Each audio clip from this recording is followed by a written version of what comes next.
How do you talk to your child when they're really worried about something? You know, when they have a fear that they just can't shake.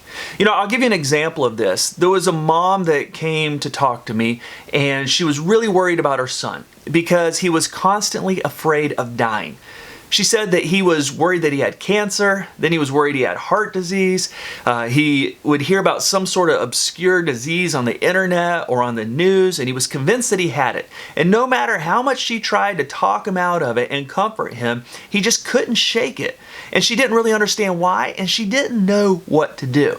So I want to tell you, in those type of situations, what do you say to your kids? But I want to make a point really quick, and it's no blame on that parent. I mean, it makes perfect sense, but I see a lot of parents make this mistake.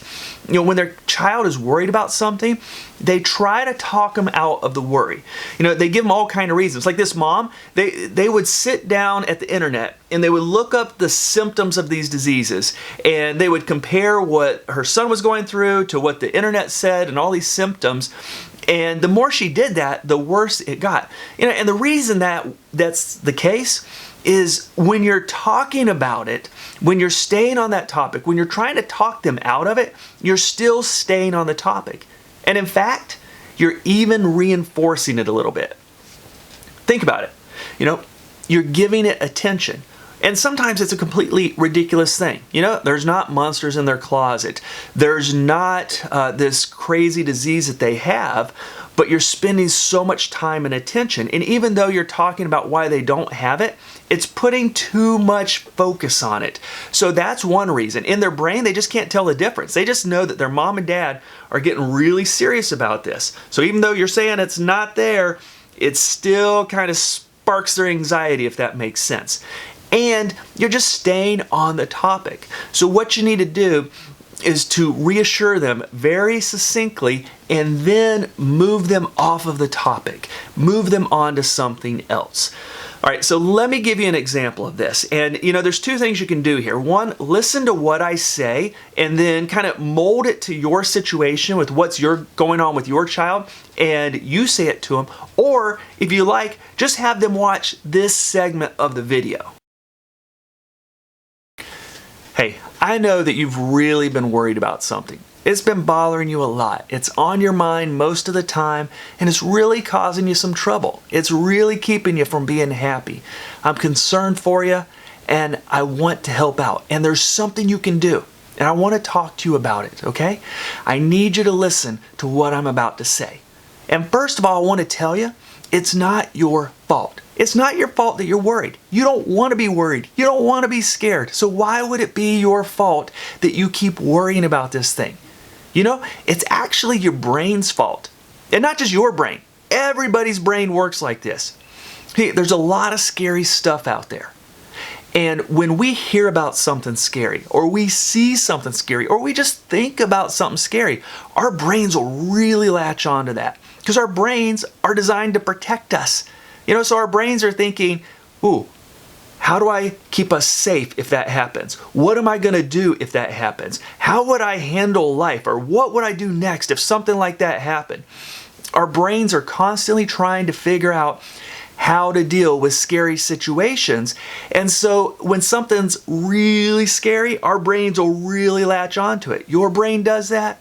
Everyone's brain does that. It's not your fault. But you still have a choice. You have a job to do. You have to train your brain on what is okay to worry about and what's okay or what you don't want to worry about, right? And you can do that. Here's how you do it. When your brain starts thinking about something really scary and you start worrying about this thing again, I want you to tell your brain, no, I'm not going to think about it. I don't need to think about it. I mean, you know, maybe there's a 1 in a million billion chances that something bad like that can happen, but I don't have any control over that. So I'm not going to think about it, brain. And you do that really quick, like in a microsecond. You say, brain, I don't need to think about it. It's not going to help me out to think about it. I'm not going to think about it. And then you go focus on something else. You go play a video game. You go have fun with your friends. Go do your homework even. Do whatever you need to do to get your mind onto something else. And here's the tricky part, okay? So you're gonna start doing something else, and then your mind's gonna start thinking about that scary thing, because it's gonna go, wait a minute, no, we can't play video games. We need to be worried about this thing. And you say, no, we don't, brain. No, we don't. We're gonna be okay. And then you start thinking about the video games. You start doing something else. And you do that over and over. At first, you're gonna have to do it a lot. I mean, like a lot, over and over and over, maybe 100 times every hour. Hopefully not that much, but maybe, right? But the more you do it, the more that you push out that thought and focus on something else and tell your brain, nope, don't need to worry about it. I'm gonna prove to you, brain, that I'm gonna be okay. The more you do that, the easier it gets. Because your brain starts to learn, like, they're not gonna be worried about this. Maybe I don't need to be worried about it either. And you can train your brain not to worry. It takes work. And if it gets really tough, go talk to somebody. Go talk to your parents. Go talk to anyone who cares about you. Make sure they know that you're trying to get the thought out of your brain, though. You don't need to sit there and talk about 5,000 reasons why it's not going to happen. You just need to start thinking about something else. So tell them, hey, help me get my mind off of this.